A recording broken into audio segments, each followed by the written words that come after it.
महल्ले के बच्चे शाम होते ही बाहर खेलने निकल आए। अली भी उनके साथ खुशी खुशी खेलने लगा। खेल के दौरान अचानक वो रुक गया और कुछ सोचने लगा। खुद से ही बात करने लगा। मेरी दादी कहती हैं रात को घर से बाहर ना निकला करो, अली। फिर खुद ही दादी की आवाज़ की नकल करते हुए बोला, रात को बाहर कुत्ते भौंकते हैं, बिल्लियाँ बाहर बैठती हैं और कौन जाने कौन सी खतरनाक चीज़ें घूम रही होती हैं।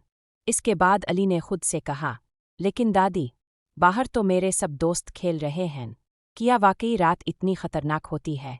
ये बात करनी ही थी। अली को हल्का सा झटका लगा और वो थोड़ा पीछे हटा। अचानक किसी के बोलने की आवाज़ आई, कुत्ते भौंकते देखे तो वो डरने लगा। दादी सच कहती हैं? अली ने खुद से कहा, मैं अब घर जा रहा हूँ, खेल कल दिन में कर लेंगे। वो दौड़ता हुआ घर चला गया और दादी के पास जा बैठा और बोला, दादी अब मैं रात में बाहर नहीं जाता, अपने सच कहा था।